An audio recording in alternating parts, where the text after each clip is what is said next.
साकारं व्याप्तं येन चराचरं तत्पदर्शितेनं तस्मै श्री गुरुवे नमः।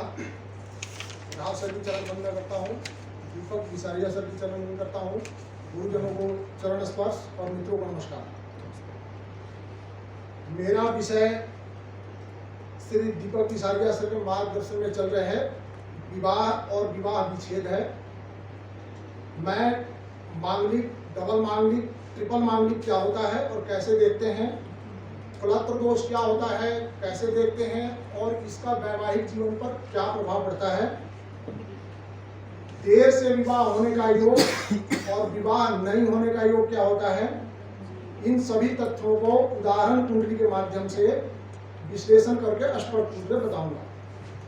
क्योंकि आज के आधुनिक युग में भी विवाह के लिए जन्म पत्री मिलान के अतिरिक्त ऐसी कोई पद्धति नहीं है जो विवाहिक जीवन कैसा रहने वाला है इसकी जानकारी दे सके।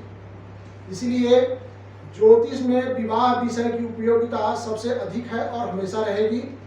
इसी का लाभ उठाकर कुछ तथाकथित सड़क छाप ज्योतिषी अज्ञानता के कारण अथवा लोभवश पत्री मिलान में गुणों की संख्या अथवा मंगलिक का भय दिखाकर, डराकर, अंधविश्वास में फंसा करके अपना स्वार्थ सिद्ध करते हैं।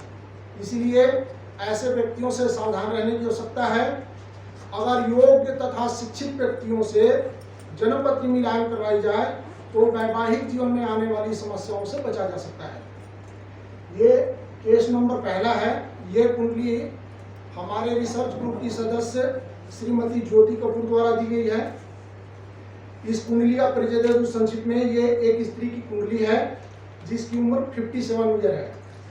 जातक पर परिवार की जिम्मेदारी थी जिसको पूरा किया, परंतु जातक का विवाह नहीं हुआ।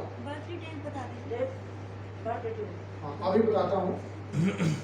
ये कुंडली मांगलिक नहीं होने पर भी इस जातक को वैवाहिक जीवन का कोई सुख नहीं मिला। इसलिए केवल मांगलिक होने से या मांगलिक नहीं होने से वैवाहिक जीवन कैसा रहने वाला है इसका निर्णय नहीं कर सकते। मांगलिक के अतिरिक्त अन्य तत्वों पर भी विचार करना पड़ेगा। इनका डेट ऑफ बर्थ है 29 अगस्त 1965, 2:35 दोपहर के दिल्ली। 29 अगस्त 1965, 2:35 दिल्ली। जातक का जन्म हस्त नक्षत्र के तृतीय चरण में और जन्म की दशा चंद्रमा में बुध में हुआ। ये जन्म की दशा देखेंगे तो अष्टम भाव से संबंधित दशा है। धनु लग्न अग्नि तत्व की राशि है। लग्नेश गुरु सप्तम भाव में है और लग्न पर लग्नेश गुरु की दृष्टि है। परंतु धनु लग्न तथा लग्नेश गुरु एक बराबर यानी 3 डिग्री के अंशों पे स्थित हैं। पत्री में सूर्य तथा मंगल एक बराबर डिग्री में स्थित हैं। शुक्र तथा चंद्रमा की युति है और ये भी एक बराबर अंशों में स्थित हैं। लग्न से दशम भाव में चंद्रमा और चंद्रमा से दशम भाव में बृहस्पति होने से अम्लकीर्ति योग बनता है। इसलिए इनका प्रोफेशन ठीक रहा है। लग्न से, चंद्रमा से तथा शुक्र से ये जातक मांगलिक नहीं है, परंतु जातक को वैवाहिक सुख नहीं मिला। रिसर्च में जो तथ्य निकले उसके आधार पर मैं ये बताना चाहता हूँ कि विवाह के लिए पत्री मिलान में मात्र गुण अथवा मांगलिक मिलान पर निर्भर होकर के विवाह के लिए सही निर्णय नहीं किया जा सकता है। विवाह के लिए जन्म पत्री मिलान में अन्य तत्वों को भी उतना ही महत्व देना पड़ेगा और उसकी जो है विश्लेषण करनी पड़ेगी। इस पत्री में विवाह नहीं होने के कारणों पर विचार करते हैं तो सप्तम भाव में बंजर राशि मिथुन है। सप्तमेश बुध मृत्यु भाग में है यानी 25 अंशों पे होने से मृत्यु भाग में है और अष्टम भाव में स्थित है। सप्तमेश का मृत्यु भाग में स्थित होकर अष्टम भाव में जाने से सप्तमेश के नैसर्गिक गुण समाप्त हो गए हैं। ये विवाह नहीं होने का योग है। लग्नेश गुरु सप्तम भाव में स्थित है और लग्न के बराबर अंशों पर स्थित है। इसलिए लग्नेश का सप्तम भाव में जाना वैवाहिक जीवन शुरुआत करने में बाधा उत्पन्न करता है। सूर्य तथा शनि परस्पर समसप्तक हैं, ये भी वैवाहिक जीवन में बाधा डालने का एक योग है। और विवाह का नैसर्गिक कारक शुक्र अपने नीच राशि कन्या में दशम भाव में स्थित है और अष्टमेश चंद्रमा से युति कर गया है। उसके बाद शुक्र और चंद्रमा दोनों पापकत्री योग में हैं। पराशरी का प्रसिद्ध नियम है नीच अस्तोरिक राशि अस्तक खेटो भाव विनाश का, यानी जो ग्रह नीच का हो, अस्त हो, शत्रु राशि का हो या अष्टम अष्टमेश से संबंध बनाए तो उसके नैसर्गिक गुण समाप्त हो जाते हैं। इस कुंडली में शुक्र नीच राशि में है, पापकत्री योग में है, अष्टमेश चंद्रमा से युति में है, अतः शुक्र का नैसर्गिक गुण पूर्णतः समाप्त हो गया है और शुक्र अपने कार्य तत्व के अनुसार फल देने में सक्षम नहीं है। इसलिए इन 4 युगों के कारण जातक विवाह से वंचित रह गए। इस पत्री में कलत्र दोष पर विचार करें तो लग्न से पंचम भाव पर मंगल तथा शनि की दृष्टि है, चंद्रमा से पंचम भाव पर मंगल की दृष्टि है, चंद्रमा तथा शुक्र से अष्टम भाव पर मंगल और शनि की दृष्टि है। अतः जिन भावों से वैवाहिक सुख की प्राप्ति होती है वे सभी भाव पीड़ित होने से जातक के जीवन में वैवाहिक सुख का भाव रहा, जबकि जातक की कुंडली मांगलिक नहीं है। इसलिए केवल मांगलिक गुणों और गुणों की संख्या को माध्यम बना करके अगर विवाह का निर्णय किया जाएगा तो ये सर्वथा अनुचित है। सुखी वैवाहिक जीवन के लिए मांगलिक और गुणों की संख्या के अतिरिक्त अन्य तत्वों का भी सावधानी पूर्वक विश्लेषण करना चाहिए। दूसरी कुंडली है, ये भी एक स्त्री की कुंडली है। इनका 10 मार्च 1968 4:49 कलकत्ता का जन्म है। इस जातक का जन्म पुनर्वसु नक्षत्र के चतुर्थ चरण में राहु में गुरु की दशा में हुआ। सिंह लग्न वर्गोत्तम राशि है। लग्न में गुरु स्थित है। लग्नेश सूर्य सप्तम भाव में शुक्र के साथ युति में है और सूर्य शुक्र की युति की दृष्टि लग्न पे है। सप्तमेश शनि अष्टम में राहु तथा मंगल से युति में है। शनि तथा चंद्रमा दोनों विपरीत राजयोग में है। ये कुंडली का परिचय, ये कुंडली विसारिया सर के द्वारा दी गई है। ये स्त्री की कुंडली जो जातक है वो टीचर है, प्रोफेशन ठीक रहा है, क्योंकि लग्नेश सूर्य तथा दशमेश शुक्र की युति सप्तम भाव केंद्र में होने से कर्म सिद्धि योग बनता है। इनका विवाह 49 वर्ष में हुआ, परंतु हस्बैंड ने प्री प्लानिंग से इनके नाम पर लोन लिया और इनके ही सेविंग के पैसे को मिलाकर के फ्लैट खरीद लिया। उसके बाद क्लेश शुरू हुआ और डिवोर्स लेने में 2.5 से 3 साल का समय लगा। ये 2.5 से 3 साल का समय इनके जीवन का सबसे खराब समय रहा। सबसे पहले देर से विवाह होने का योग देखते हैं। लग्नेश सूर्य सप्तम भाव में स्थित होने से देर से विवाह होने का योग बनता है। दूसरा, सप्तम भाव में शुक्र का सूर्य से पीड़ित होना भी देर से विवाह होने का योग है। लग्न तथा चंद्रमा से सप्तमेश शनि अष्टम भाव में मंगल तथा राहु से पीड़ित है। इन योगों के कारण जातक अविवाहित भी रह जाता है, परंतु ज्योतिष का प्रसिद्ध श्लोक है कि किम कुर्वन्ति ग्रह सर्वे यस्य केंद्रे बृहस्पति मत मातंड उत्थानाम भिन्नतो को अपिकेशनी, यानी जिस प्रकार अकेला सिंह मदमस्त हाथियों के झुंडों को तितर बितर कर देता है, उसी प्रकार लग्न में स्थित बृहस्पति ने अपना प्रभाव दिखाया और सप्तम भाव में स्थित सूर्य शुक्र के ऊपर गुरु की दृष्टि होने से जातक का विवाह अक्टूबर 2016 में शुक्र में सूर्य की दशा में हुई। परंतु इस पत्री में उपस्थित कलत्र दोष ने वैवाहिक जीवन नहीं चलने दिया और 2.5 से 3 साल के बीच में डिवोर्स हो गया, क्योंकि इस जन्म पत्री में लग्न, चंद्रमा और शुक्र तीनों से कलत्र दोष बनता है। पहला, लग्न से पंचम भाव पर शनि की दृष्टि है और लग्न से सप्तम में सूर्य स्थित है। दूसरा, चंद्रमा से अष्टम में सूर्य है। तीसरा, शुक्र से चतुर्थ भाव पर शनि की दृष्टि है और चौथा, लग्न से अष्टम भाव में शुक्र से अष्टम भाव में शनि और मंगल, राहु तथा केतु से पीड़ित होने के कारण वैवाहिक जीवन में लॉन्गिविटी नहीं है। लग्न से अष्टम भाव में सप्तमेश शनि के साथ राहु और मंगल का क्लोज डिग्री में युति होना वैवाहिक जीवन के लिए बहुत ही अशुभ योग है। ये युति जातक के वैवाहिक जीवन को तहस नहस कर देता है। नवांश के सप्तम भाव में मंगल और राहु की युति है और इस युति पर भी शनि की दृष्टि है। सर्वाष्टक वर्ग के अनुसार विचार करेंगे तो सप्तम भाव में मात्र 14 अंक हैं, यानी अष्टक वर्ग के अनुसार 28 अंकों से अधिक होने पर वैवाहिक जीवन में सुख की प्राप्ति होती है। यहाँ मात्र 14 अंक हैं, ये भी कलत्र सुख का भाव दिखाता है। जैमिनी के अनुसार विचार करेंगे तो ज्ञाति कारक चंद्रमा की दृष्टि दारा कारक शुक्र पर है, ये भी वैवाहिक जीवन के लिए अशुभ योग है। इसके अलावा इस पत्री में पास योग बनता है जो वैवाहिक जीवन के लिए शुभ नहीं होता। मांगलिक दोष विचार करेंगे तो मंगल लग्न से अष्टम भाव में शनि और राहु के साथ युति में है, अतः यहाँ डबल मांगलिक योग बनता है। मंगल और शनि के युति के बारे में शरावली में कहा गया है कि अगर मंगल और शनि की युति हो तो ये व्यक्ति शंका करने वाला, अनजाने भय से भयभीत होने वाला, दूसरों से अपने भेद को छुपाने वाला, और इसमें राहु का संबंध होने से जातक को अपने पार्टनर से अल्प सुख की प्राप्ति होती है। अब तीसरा लगाइए। तीसरा उदाहरण कुंडली ये पुरुष का है।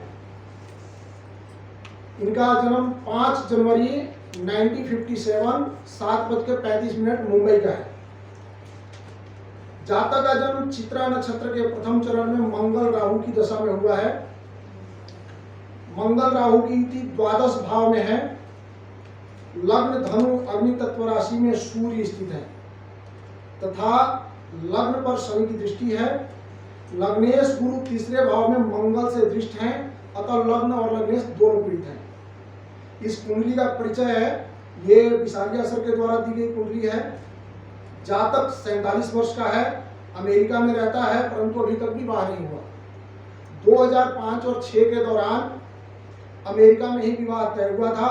विवाह में शामिल होने के लिए फैमिली तथा फ्रेंड इंडिया से अमेरिका भी पहुंच चुके थे, परंतु एन मौके पर लड़की ने विवाह करने से मना कर दिया था। विवाह तय होने की दशा थी गुरु में बुध, ये लग्नेश और सप्तमेश की दशा थी। बुध सप्तमेश है परंतु 0 डिग्री का निर्बल अवस्था में स्थित है और गुरु की दृष्टि सप्तम भाव पे है, परंतु सप्तम भाव में शनि मंगल और सूर्य से पीड़ित भी है। यानी शनि सप्तम भाव में है और सूर्य तथा मंगल की दृष्टि सप्तम भाव पर है। यानी बृहस्पति एक शुभ दृष्टि डालता है सप्तम भाव पे, जबकि 3 अशुभ प्रभाव सप्तम भाव पे है। परसेंटेज में बात करें तो अगर इसमें 25% शुभ प्रभाव है तो 75% अशुभ प्रभाव है। विवाह नहीं होने के कारण ज्योतिषीय कारण देखेंगे तो सूर्य तथा शनि लगन एवं सप्तम भाव में समसप्तक हैं तथा पास के डिग्री यानी 2 डिग्री के अंदर हैं। बृहत्पराशर होरा शास्त्र के अनुसार ये विवाह नहीं होने का योग है। दूसरा, निर्बली सप्तमेश बुध 0 डिग्री का अस्त होकर दूसरे भाव में स्थित हैं। सप्तम भाव से द्वितीय भाव उसका अष्टम होता है। सप्तम और द्वितीय दोनों ही मारक होते हैं, अतः सप्तमेश बुध दूसरे भाव में स्थित होने से प्रबल मारक है और द्वितीय शनि सप्तम भाव में स्थित होने से प्रबल मारक है। इस प्रकार इस कुंडली में दोनों मार्गेश बुध और शनि आपस में परिवर्तन कर रहे हैं और दोनों आपस में षडाष्टक योग में बैठे हैं।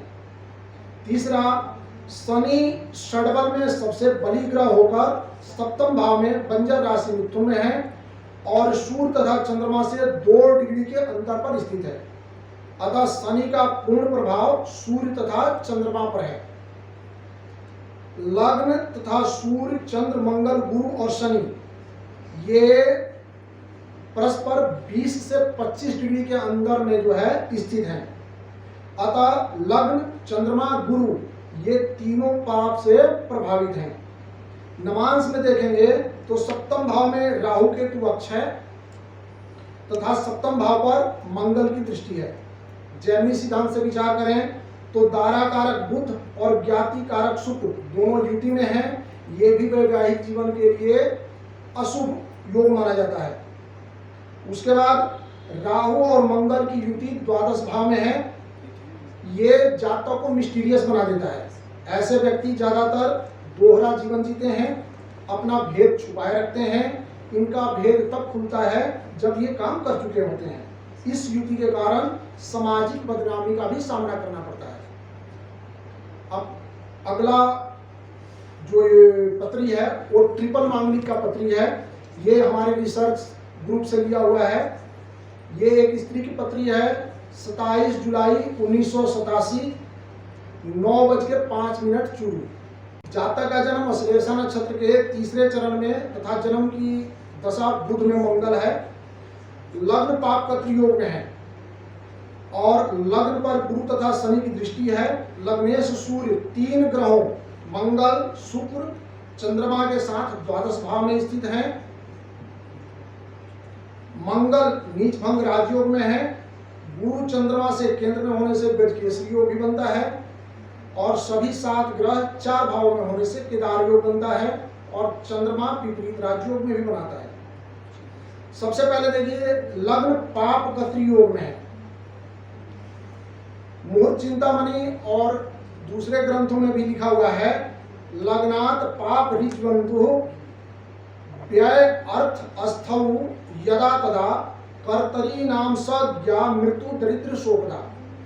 यानी लग्न से दूसरे भाव में बकरी ग्रह केतु तथा 12वें में मार्गी पाप ग्रह मंगल और सूर्य होने से पाप कत्री योग बनता है। यह योग मृत्यु तुल कष्ट, अभाव और शोक देने वाला होता है। इस जातक का विवाह 22 जनवरी 2019 को शुक्र, बुध और शुक्र की दशा में हुआ, परंतु 2 साल के बाद सेपरेशन हो गया क्योंकि इस पत्री में वैवाहिक सुख के सभी भाव क्लत्र दोष से ग्रसित हैं। जैसे लग्न से सप्तम भाव पर मंगल की दृष्टि है, चंद्रमा से पंचम भाव में शनि तथा चंद्रमा और शुक्र से सप्तम भाव पर सूर्य, मंगल तथा शनि की दृष्टि है। शुक्र से चतुर्थ भाव में गुलिक और उस पर मंगल की दृष्टि है। इसके अतिरिक्त सौभाग्य का जो भाव होता है वो भी पाप पीड़ित है, अर्थात लग्न से अष्टम भाव में राहु तथा चंद्रमा शुक्र से अष्टम भाव पर मंगल की दृष्टि है। अतः लग्न, चंद्रमा तथा शुक्र से अष्टम भाव पीड़ित होने से वैवाहिक जीवन की लॉन्गिविटी समाप्त हो जाती है। मांगलिक के ऊपर विचार करें तो मंगल लग्न से द्वादश भाव में अपने नीच राशि कर्क में सूर्य, चंद्रमा तथा शुक्र से युति में है। यानी मंगल नीच राशि में है, क्रूर ग्रह सूर्य से युति में है और चंद्रमा और शुक्र भी वहीं स्थित हैं। इसलिए ये कुंडली ट्रिपल मांगलिक बनाती है। ये ट्रिपल मांगलिक की कुंडली है। ये वैवाहिक जीवन के लिए सबसे खराब योग माना जाता है, परंतु इसमें पराशरी के अनुसार लग्न से सप्तम भाव पर पाप ग्रह मंगल की दृष्टि और शुक्र चंद्रमा से सप्तम भाव पर पाप ग्रह सूर्य, मंगल और शनि की दृष्टि होने से पुनर्विवाह का भी योग बनता है। इसको एक से अधिक विवाह का योग के रूप में भी जाना जाता है। निष्कर्ष रूप में हम ये कहना चाहते हैं कि वैवाहिक जीवन के लिए पत्री मिलान में मात्र गुण मिलान, मंगल का मिलान ही पर्याप्त नहीं है। इसमें क्लत्र दोष, सर्वाष्टक वर्ग के सप्तम भाव में अंकों की संख्या, जन्म का नक्षत्र, पत्री में बन रहे शुभ अशुभ योगों पर विचार करना चाहिए। उपपद से 12वां भाव यानी वैवाहिक सुख के भाव 2, 4, 7, 8 और 12 भाव पे विचार करना चाहिए। भाव मिलान में लग्न, चंद्रमा, गुरु और शुक्र की परस्पर स्थिति पे विचार करना चाहिए। उसके बाद दशा यानी शुभ ग्रह की दशा शुभ भाव पर और शुभ भाव से संबंधित ग्रह की दशा होनी चाहिए। गोचर में शुभ ग्रहों का शुभ भाव पर गोचर करना शुभ परिणाम देता है। विवाह के लिए वर तथा कन्या के पत्री मिलान में इन 10 नियमों का अगर सूक्ष्मता से विश्लेषण किया जाए और देश काल पात्र को ध्यान में रखते हुए निर्णय किया जाए तो वैवाहिक जीवन को सुखमय बनाया जा सकता है। इस प्रकार जन्म पत्री का मिलान नियम पूर्वक किया जाए, उचित मार्गदर्शन और निष्पक्ष निर्णय दिया जाए तो वैवाहिक जीवन को भी सुखमय बनाया जा सकता है और दंपति को डिवोर्स जैसे अभिशाप से बचाया जा सकता है। धन्यवाद।